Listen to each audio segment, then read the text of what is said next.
Brian Hughes. Many of us have met before. It is good to be home. We've been in Austin for way too long. Oh, okay. Thank you. I'm Brian Hughes. Many of us have met. It's a pleasure to connect with those that I have not had a joy of doing that with before. I represent you in the Senate down in Austin, and I have great news.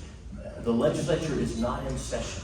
So relax, enjoy. That's right. Bad things are not happening while we're not together. It's good to be home. We've been in Austin longer than we normally are this year, so it's good to be home.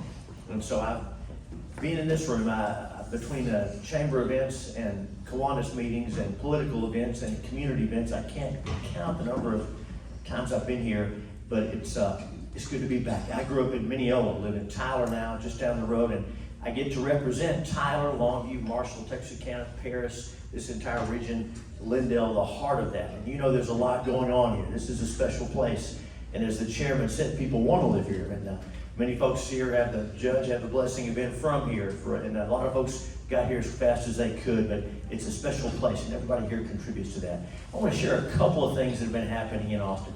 There are some things we deal with down there that we wish we didn't have to deal with, but of course we do. So we passed legislation, Representative Hefner and I, and my goodness, we have a statewide elected official with us, our comptroller, Kelly Hancock, who's a member of the Texas Senate till he became comptroller.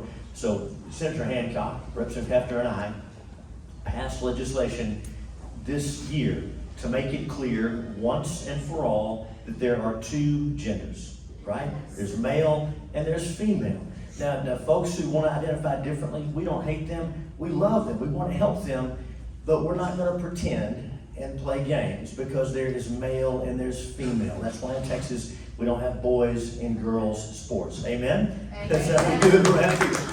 So men don't belong in women's restrooms. Men don't belong in girls' locker rooms. Some states don't get that. Some political parties don't get that. But in Texas, that's clear. And so to finally get that done this session, the law in Texas now says that on our driver licenses, on our birth certificates, on all of our official documents, you're male or you're female.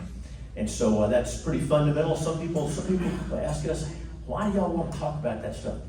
We don't want to talk about it, but we have to. Don't we agree we have to protect women in private spaces, protect our little girls in their locker rooms and in those sports? So that's done. Texas has always led on that, and that's done. Finally, we think we've nailed that down completely. Property taxes. If you look at the overall tax burden that people pay in Texas, we have one of the lowest in the country. Compare us to any other state, and we're usually in the bottom 10%. But we still pay taxes, still pay too much. This year, you're going to see another reduction in property taxes. Nobody here, I don't think, would qualify for this. But for those over 65, you're going to see the homestead exemption go to $200,000. So that means if the value of your home, when you purchased it, was $200,000 or less, you will pay zero school property taxes on that. For the rest of us, it'll be $140,000 in value. So we continue to chip away at those property taxes. Also, we're pleased to pass the largest teacher pay raise in Texas history. I know we love our school here and our schools here and our teachers, and they're well taken care of in Lindale. The state is doing her part with the largest teacher pay raise we've done ever in Texas history, and maybe the biggest in the country. Now, some people differ over that. So we're blessed to be here. We want to make the economy strong. We want to welcome people so they have opportunities and liberty so they can grow their families, grow their businesses, and we can enjoy getting to live in a place like this. There's many things I could talk to you about. I just wanted to share those things. I'm looking forward to hearing from a lot of good folks today. It's a pleasure for me to be back home with you. Thank you for letting us represent you. Please pray for us and tell us how we can help. Thank God for you. Uncle Brandon, I brought a clock. I don't want Shelby getting on me. But I'm Cole Hefner. It's great to be with y'all today. Great to be home and not in Austin. Like Brian said, we were down there a lot of this year, and so it's good to be home. And y'all can relax. We're not doing a bunch of, you don't have to worry about anything happening to your freedoms. You're safe until we go back into session. But it's great. Like I said, it's great to be home. We had a great session. Passed a lot of good, common sense, conservative policy for our taxpayers. One of we always pass a balanced budget. A lot of times we come home and pat ourselves on the back for that, which it's good. It's hard to do that. but we're required to do that by the Constitution. And in that was the property tax relief that Senator Hughes was talking about. But total property tax relief in the bill, in the budget that we passed, is $51 billion. And that's $11 billion this session, $18 billion the session before, and then other sessions. So that's what we've done accumulatively over the last few sessions. So $51 billion that we are leaving those property tax dollars in your pocket and replacing those funds for our schools from other revenue. So that's $51 billion less property taxes we're having to pay across the state because of what we've done the last few sessions with people like Brian Hughes and Senator Hancock and other of our colleagues. Obviously, it's a team effort. Another issue that we worked on is who in here thinks it's a bad idea for people that are from hostile countries, foreign governments, foreign businesses to own land in Texas, own farmland in Texas. No. So we passed Senate Bill 17, which is the strongest bill in the nation banning foreign adversaries from owning land in our state. And so, not only did we ban the ownership of farmland, but all property, commercial land, water rights, and it's just something that made sense. As we dug into that issue, we found a lot more areas where the state might be vulnerable. And so Senator Hughes and I created an entity that is going to study where we may be weak here and there, where the state can step up, or maybe the federal government doesn't have the time or the resources, or they move too slow. The state can step in with cybersecurity, food supply chain, pharmaceutical supply chains, things that are essential to our way of life here. And so as you dig into the farmland and the food supply chain, you find that there's a lot of issues that we have over time as a country become very dependent on foreign countries producing certain goods. And so we're hoping to study that and find ways that we can not have to depend on foreign countries, and then do what we can as a state to fill those needs where the federal government comes up short. Public education, we increased funding to our public schools by over $8.5 billion, which is the largest increase in the history of our state. Almost half of that dedicated to the teachers, as Brian alluded to, but we also gave raises to support staff and other funding mechanisms within the school funds to increase that by $8.5 billion. So getting those teachers paid closer to what they deserve. And I don't know that we got there, but we at least took a big step in the right direction. They're the most important people in our kids' lives next to their parents. And so we want to make sure that they're being taken care of. Election integrity, we work on that every session, trying to tighten that up. We want it to be easy to vote, we want it to be hard to cheat, and we want everybody's vote, legal vote, to count. And I think, did you carry the bill on the citizenship verification? Yes. So there's going to be an amendment on the ballot in November on our constitutional amendment election to make sure that each voter is a United States citizen. Now, you have to do that to vote in most elections, but some cities and counties across the country think that non-citizens should be able to vote in city elections or other things. And so this will ensure that anybody who votes in Texas is a United States citizen, providing it passes this fall. So anyway, a lot of good things that we did. I could go on all day, but first of all, thank y'all for being here. Thank you for all you do for our community, for our economy, for our local schools, and just for Lindale and East Texas. And I'm honored to represent y'all in the House. Thank y'all. Good afternoon. So I'm Sarah Maynard, and I serve as the judge of Smith County Court at Law Number 2. I've lived in Lindale for over 30 years now and raised a family here, so I'm a proud member of the Lindale Chamber of Commerce. And I'm proud to serve as the judge of County Court at Law Number 2. Serves all of Smith County, and it's a court of general jurisdiction. So that means we do a little bit of everything. We do criminal law, family law, and civil law, so it's something different every day. We're in the Smith County Courthouse, which is downtown on the square on the first floor, and we work for you from Monday through Friday, 8 o'clock in the morning till 5 o'clock in the afternoon. And I would just invite you to come downtown anytime that you have the opportunity, especially in the next year while we'll while we're still in the historic courthouse and see what we're doing. I think there's always something more interesting going on than anything that's on television. We're working hard. When I came into office almost 3 years ago, we were still dealing with some COVID backlog, and at that time there were over 900 cases on the civil docket. We've been working hard to work that down, and we're just over 300 cases now. So that's a 63% reduction in the civil backlog in almost 3 years. So we've been working very hard for you, but I would invite you to come see what we're doing. And then next year we'll be in the new courthouse, so come see what's going on in your courthouse anytime. Thank you. Good afternoon. Thank you for having us today. These chamber luncheons, these chamber events are some of my very favorite things to go to. The passion, the energy, the enthusiasm for the community. That's what led me to the county commissioner position. I wanted to be a liaison to the people throughout Precinct 3 so that they could have their needs met. So often I hear, what is a county commissioner? And it's getting less. I've been doing some Know Your Commissioner events where we can talk about it, but essentially a liaison to all the things you may need in your daily life, the infrastructure that we often take for granted. And that goes from obviously roads and bridges, which everyone thinks of, but law enforcement, the judicial system. There's so many pieces to county government that people don't realize. I want to be that for you, accessible. And the number of issues that I run across are huge. And I just love that I get to run across them. People are calling me, people are reaching out. That is what I'm here for.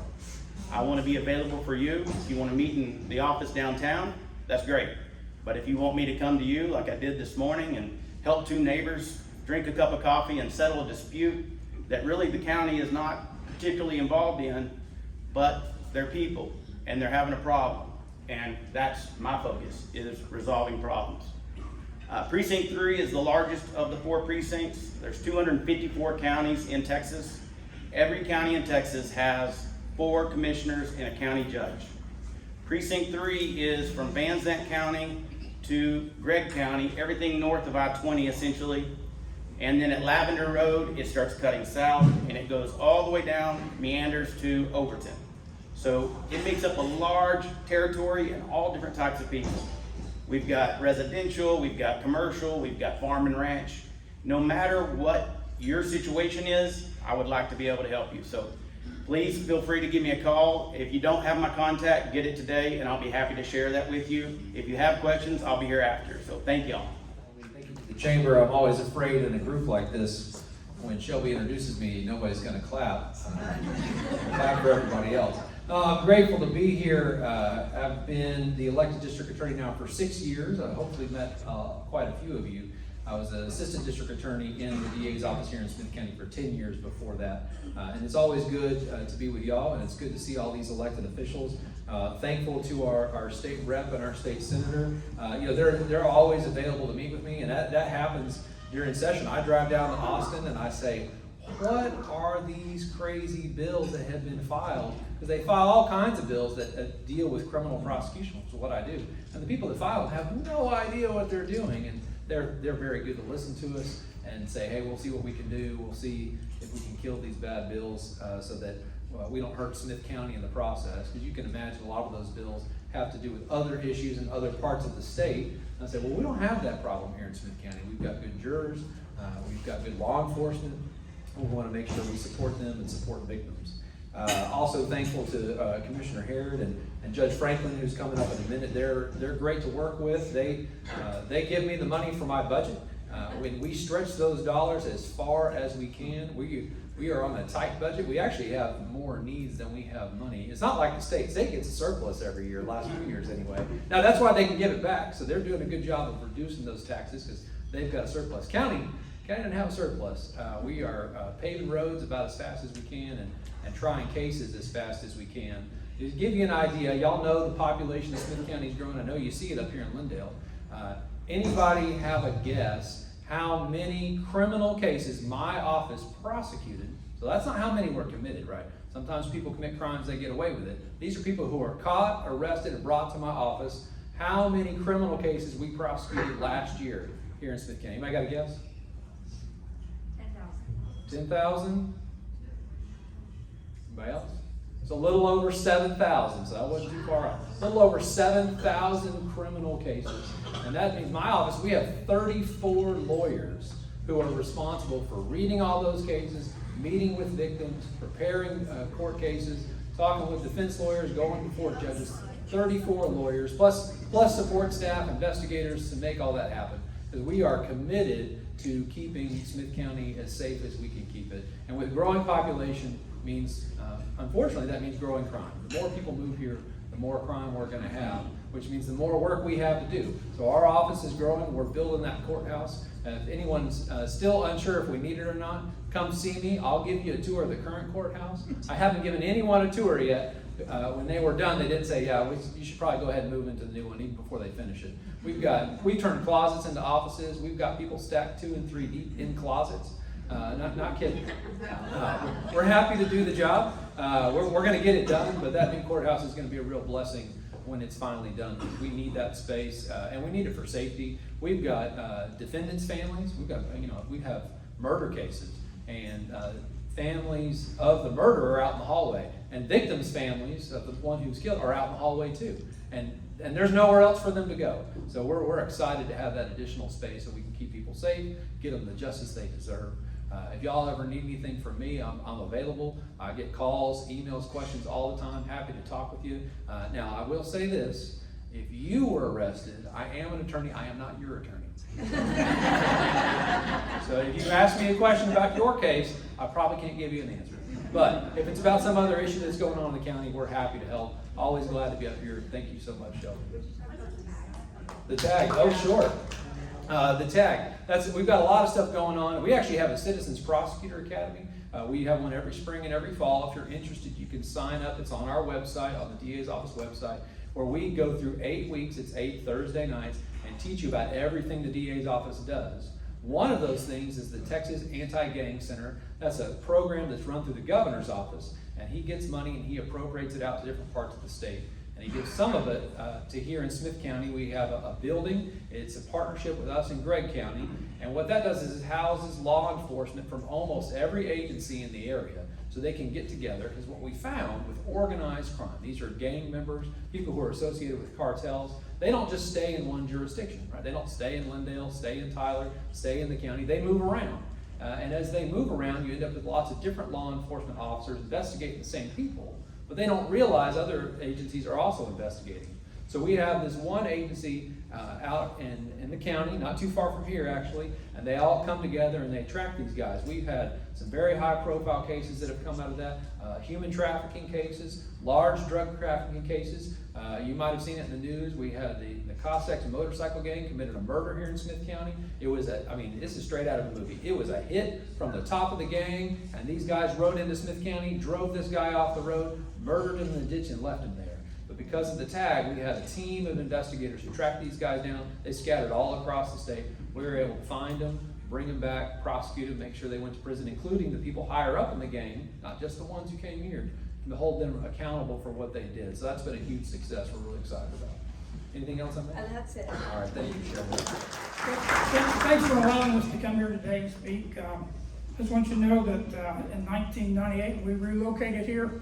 We came here and stayed, not only from the target distribution being built, but because of the quality of education that we felt was available to our 2 boys. And they're both Lindale Eagle graduates.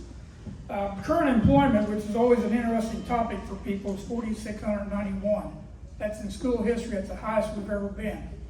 And you might say, well, what's the plan for the next amount? We have plans, but they're not plans, okay? I mean, we're looking at things and we know what we're gonna do. It's just a matter of that number. When we reach that number, we'll pull the plug to come to the voters. Last year, we finished with 4,500 students.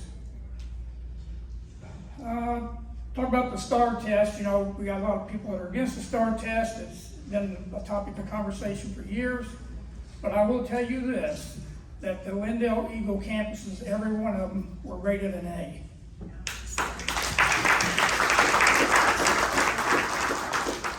So for our representatives, we're ready for the next challenge. Just bring it on and give us time to work it. We'll make it happen.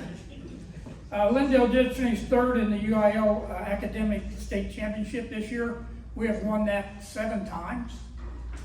So there's still room for us to improve there, so we're on it. We did win 5 UIL state championships in boys track, robotics, military marching band, the film state championship, and the speech and debate. So a lot going on, and a lot of people are moving here, and I would hope to think that part of it's because of our school, but it's also because of the people. We've got some of the best people in the world, I think, that live here, and we appreciate everything you guys do for us. I'm Danny Brown. Like I said, I was in law enforcement for about 32 years in Tyler, and last October, when Judge Johnson retired, the Commissioner's Court appointed me to this position, and it's been a year on the bench, and it's crazy how fast that went by. But my wife and I live here in Lindale. We've lived here for 20 years, but I've always worked in Tyler, and we are so glad I'm glad not to have to drive to Tyler every day, because that traffic is terrible. When I was going down toward Tyler the other day at 5 o'clock, and all those people coming back toward Lindale, I said, oh, I'm glad I'm not in that traffic anymore. But anyway, my wife we have the daycare that's across from the dollar store on 69, Crayon Clubhouse, that's our daycare. And we're still in the process. I know I've talked about this CPS visitation center that we're trying to open up. Still in the process of trying to get contracts and licenses. It's been a 1.5-year process, and we're not there yet, but the old Allstate building that used to be blue, that's now a different color blue, we're going to open that as a CPS visitation center for kids who are in CPS care to come and visit with their parents in a supervised manner. But we'll get that going here hopefully in the next few months. We have a bunch of kids at home. We've adopted 4 kids recently, so we've got, a 2-year-old, they just had birthdays now, 2-year-old, 2 4-year-olds, and a 10-year-old at home, and then a passel of grown kids that, just never leave. They always come back to the house. So it's busy around our house with kiddos, but let's talk about the JP office. What are we doing at the JP office? The JP office is down by where you get your car registered. It's down that road that the judge is trying to get fixed and the commissioner is trying to get fixed with the city of Lindale. So when you go get your registration done for your car or come see us, that you don't bottom out on that road. But we're working on getting that road fixed. But anyway, an update on that just this morning. It's on the schedule. Oh In man! the next 3 months. All right, look at there. So you'll be able to come see us if you need to come see us. Hopefully you don't, but I've got 4 full-time clerks that work for me that are left over from Judge Johnson. They're great. They know exactly what they're doing at the JP office. They keep me in line.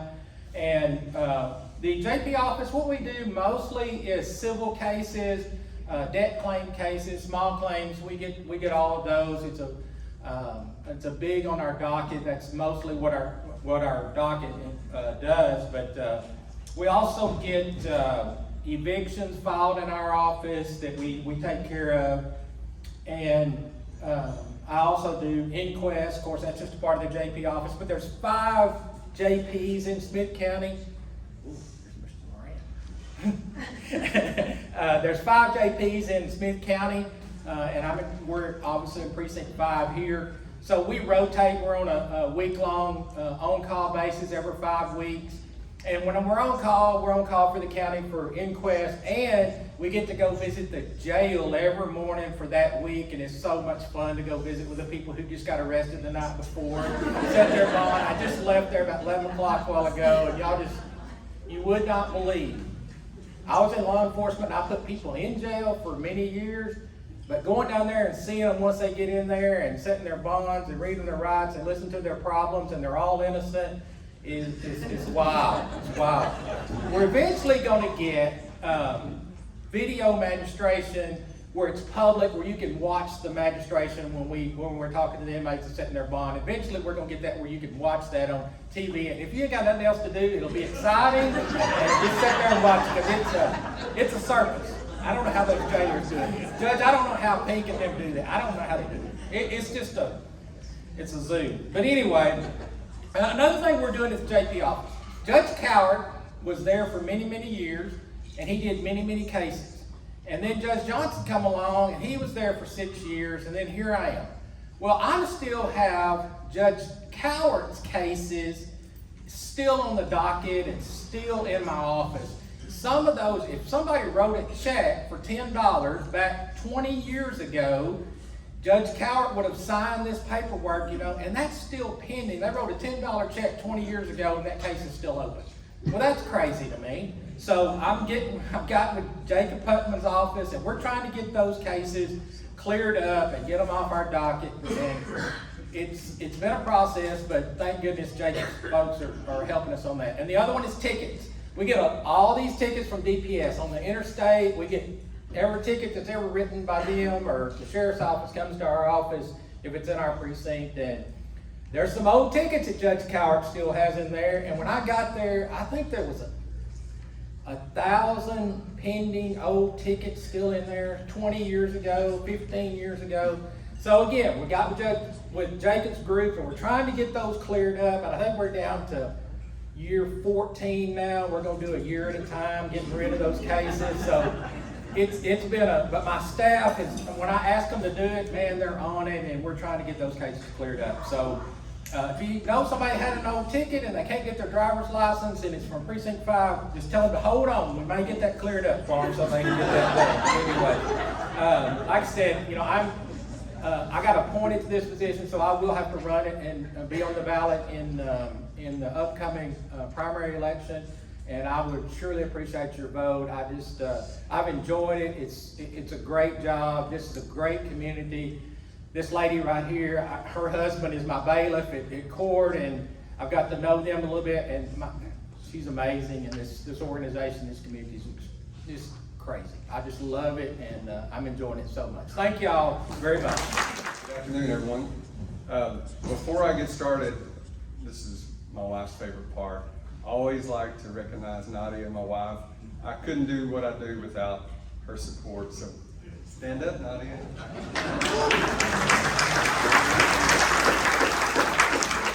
And she's also a heck of a realtor, if anybody. Nadia and I are very proud of our two sons. I know a lot of y'all have heard me talk about this before. I'm going to try to say it without getting emotional, but they both serve in the United States Marine Corps.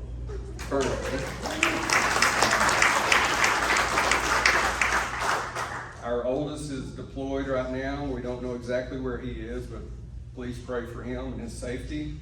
And Cameron, our youngest, he is stationed in North Carolina. So we're proud of them and what they're doing. And also our oldest son, Caleb, and his wife, Sydney, recently blessed Nadia and I with our first grandchild, little Dana. So we haven't got to see him a lot, but man, what a joy it's been when we do get to see him. Also, my work family, part of them are here. I'd like to introduce Candace Williams, our administrative assistant. She is literally the one that keeps the office going. We couldn't do it without her. She is such a blessing to Precinct 5. And then Trey Glover, as the judge mentioned, he's one of our deputies, also known as Shelby's husband. So he has, I was told the other day he has two bosses, me and Shelby, and I said, no, that's not true. He's got one. Thank you to the Chamber for hosting this luncheon and inviting me to share a little bit about what we do at the Constable's office.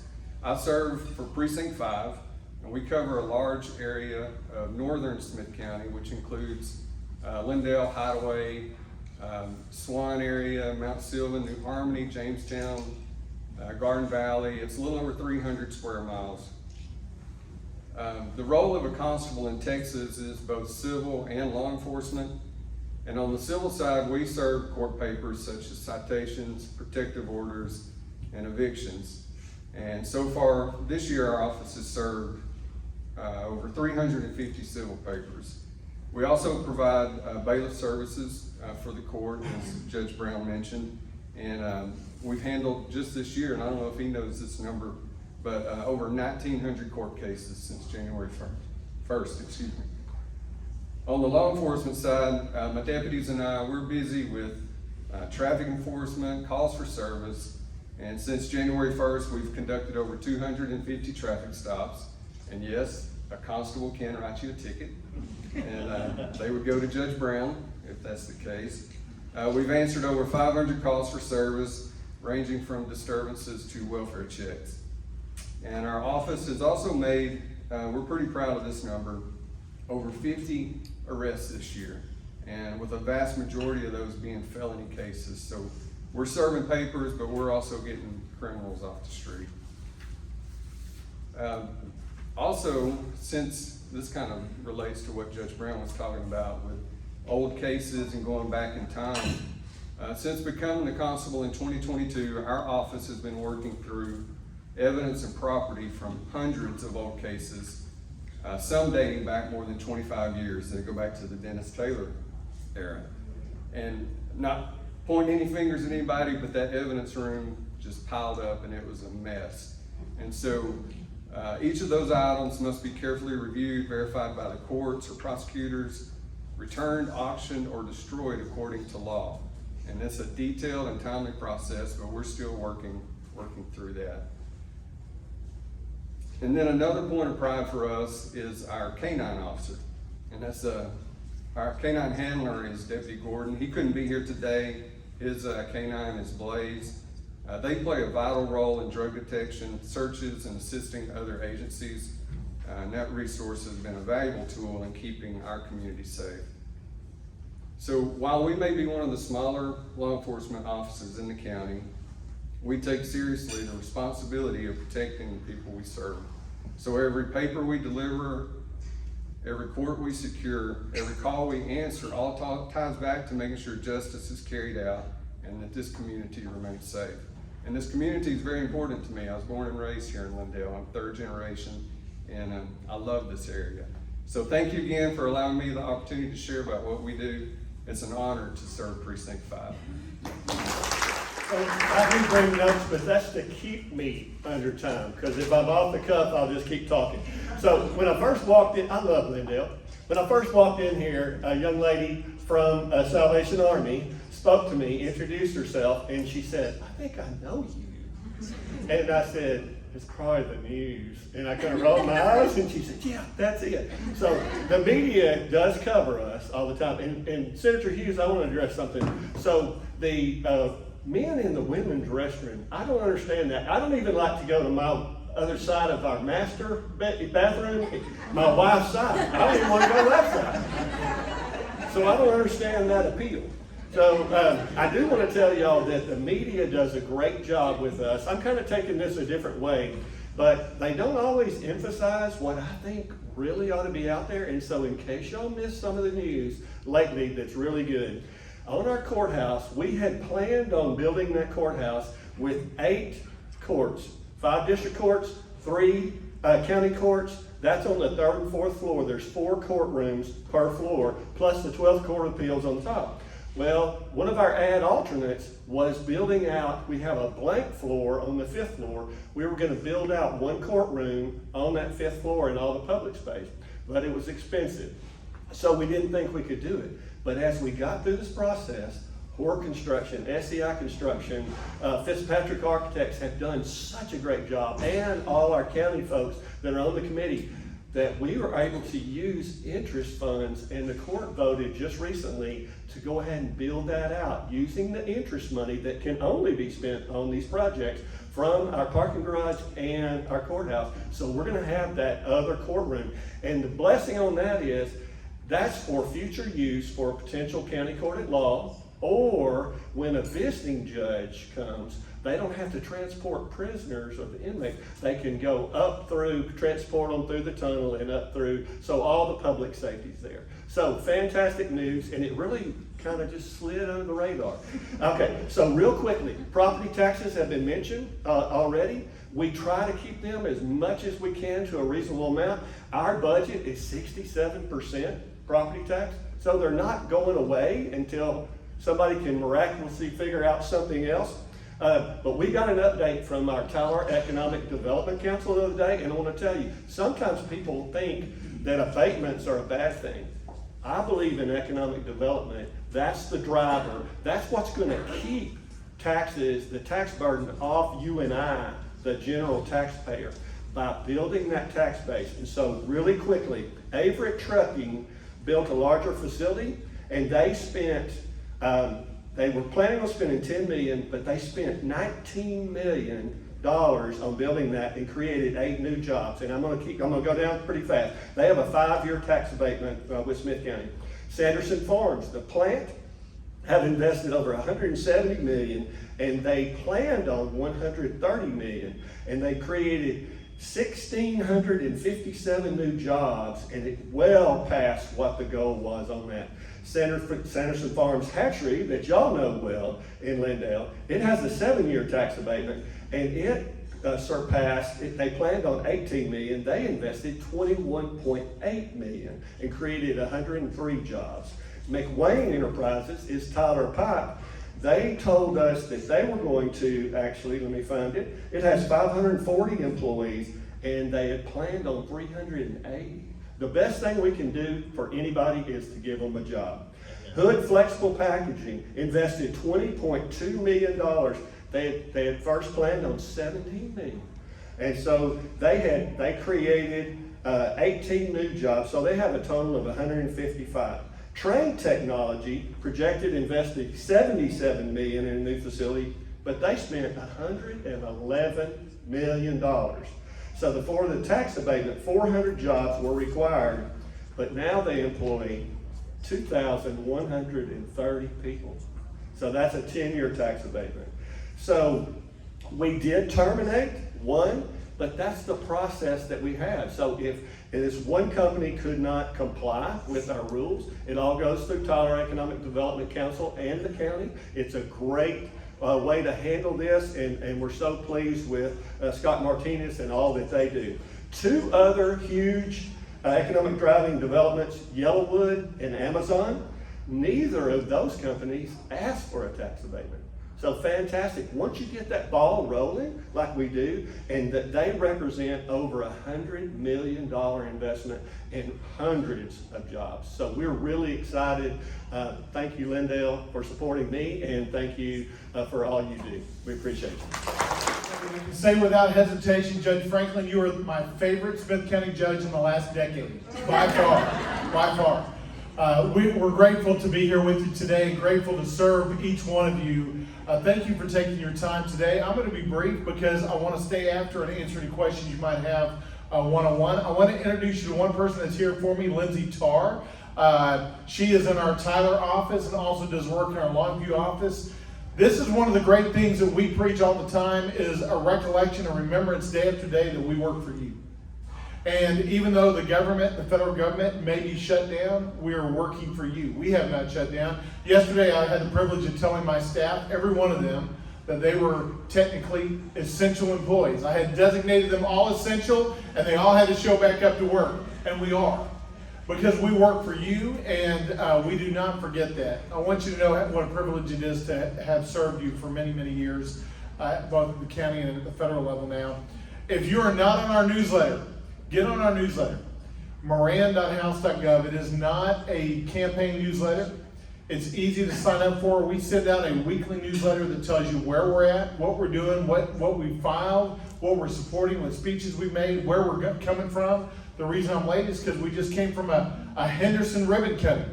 And we want to be there this morning for that ribbon cutting before we came here. We want to represent all of our 17 counties in Northeast Texas with excellence, with service, with humility, with hard work. That's what we try to do day in, day out. But you can keep us accountable by subscribing to that newsletter. You can get off anytime you want. We're not going to send you any campaign material because of it. It is a non-campaign deal. Now here, let me tell you just a couple of things we're doing on your behalf in Congress. You know, this year I'm on Ways and Means Committee. We worked hard to get on Ways and Means Committee, also on the China Select Committee, and on the Ethics Committee in Congress. Chairing also the Transatlantic Legislators Dialogue, which allows me to go across the ocean and tell the Europeans what I think about some of the things that they're doing and not doing, and the things that they should change along the way. It gives us a great opportunity to dialogue, and gives East Texas a voice, not just in the state of Texas on the national platform, but also on the world stage as well. recent bills that we've filed or that we've put through. The Trust Act.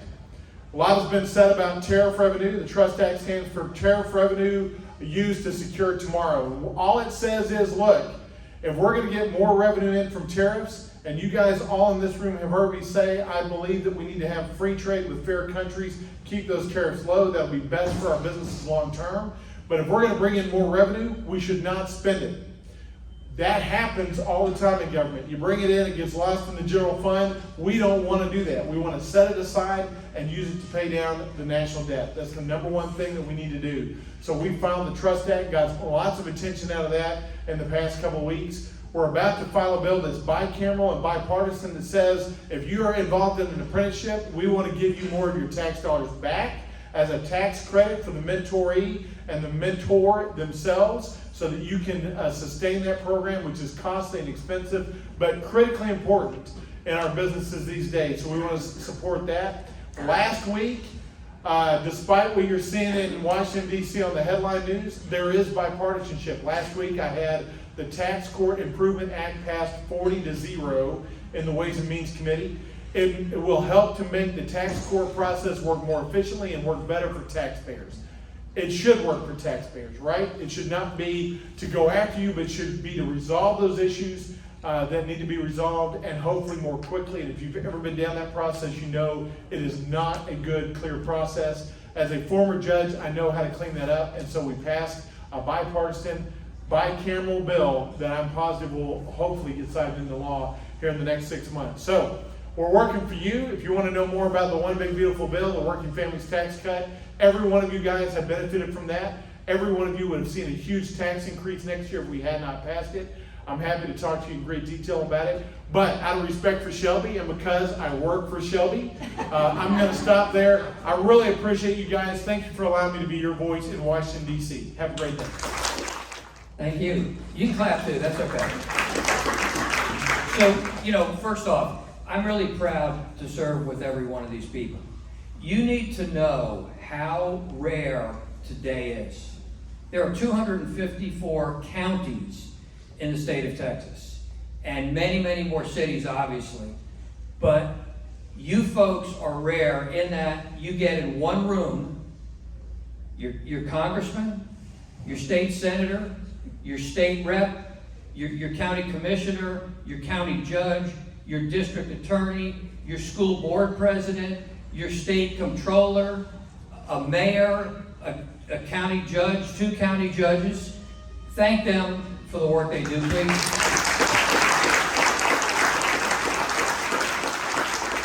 So as county chair, we get to be on the ballot every 2 years. If you voted for me in the past, thank you. If you haven't, you'll have another opportunity to do that in March, but we're at the very end of the ballot, so you really have to work hard to get to us.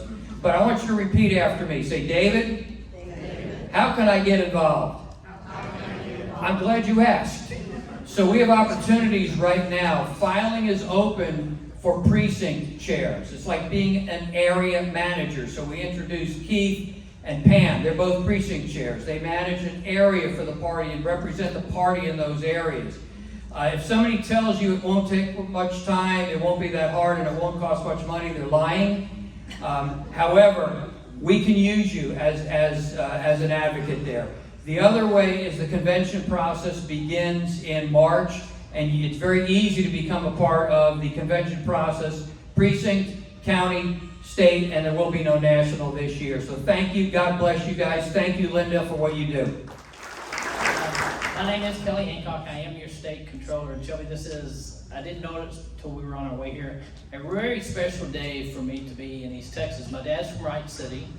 At 88 years of age, he passed away 2 years ago, and today is his birthday. I did not know it until I pulled into the parking lot, and I thought, God's pretty cool to do things like that. And so I've been having remembrances of coming out here all the time as a kid, and kind of a special day. So thanks for sharing that with me. I'm doing that. How many of y'all have no clue what the comptroller does? I know. Go ahead. Don't be ashamed. That's the question I get most of the time. Essentially, the CFO for the state, Chief Financial Officer for the state. So I essentially tell my buddies over here that I used to serve with, how much money they have to spend. I wish I could lie and give them a much lower number so they would spend less, but we give them the revenue estimates, and that's really our primary job. The other thing we do is we audit all the agencies, and when we audit the agencies, one of the things we do, and I saw with the governor's kicking off his DOGE committee that we passed and is over in the governor's office, we come up with recommendations from policy-wise how we can operate more efficiently, more effectively in government. We don't pass legislation, we follow the legislation they've passed. So I am the Chief Financial Officer. I am a former school board member. I am a former state representative. I'm a former senator. I got the pleasure of serving with Brian Hughes, both in the House and in the Senate, until the governor asked me to fill in when Glenn Hager, the former comptroller, became the chancellor for Texas A&M. So on June 18th, I resigned the Senate. On June 19th, I was sworn into the comptroller's office, and we quickly began moving and doing things. We've got a new financial system coming in. I'm in with staff that's here. I've visited 9 of our 25 offices. And so many of the other things we do, just so you know what the comptroller's office does, is law enforcement, rural law enforcement grants that come through our office. I've visited and helped distribute many of those already. Rural broadband, which is really communications connecting that final mile, we're also responsible for doing that. Opioid settlements, we're responsible for doing that. So literally all the financial functions across the state come through our office. Took over those duties officially July 1. Finishing out this term, running for the office as well with the governor's support and backing and endorsement on that. And I am a business owner as well, which helps. I've been audited.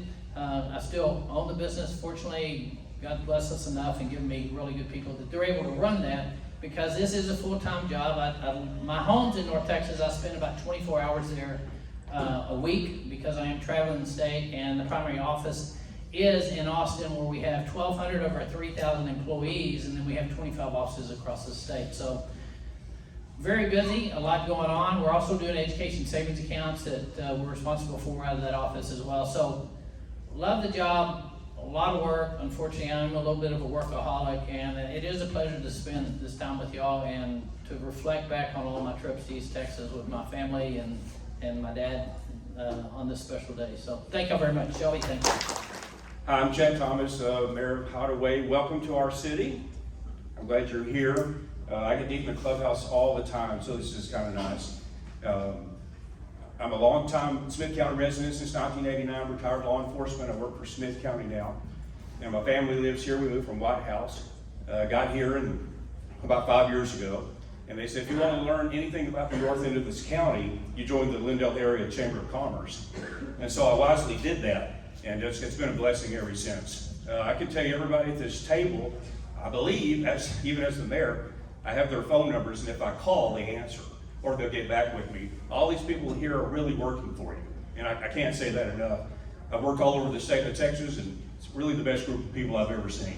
So that's my gig for that. I got to be the mayor. They called me early this year. There was an election, and they said, hey, would you like to run for mayor? And I said, what does a mayor do?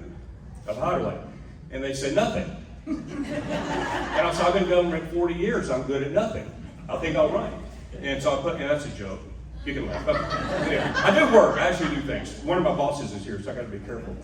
But actually, so we do a lot of work. But I got elected, and it's been a blessing, and I really enjoyed it. And so welcome to Hideaway, the city that is really the definition of limited government, if you want to look that up.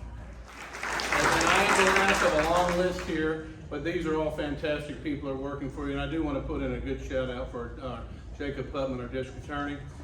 He's doing an excellent job. He talked about 7,500 cases that they filed and they've handled. Well, we've handled them all 7,500, and there are 8 courts. One's a family law court, so there are only 7 that do criminal cases, and county court law 3, where I'm from, we do criminal cases, misdemeanors. That's going to be DWIs, assaults, theft, that sort of case. And out of those 7,500, now Judge Maynard and I do that, and we have Judge Ellis. He's another county court law judge. So we've handled about 4,500 of those cases. And so you look at that, what we've been doing, it's been great. But one thing about DA Putman, in Smith County, we prosecute cases, okay?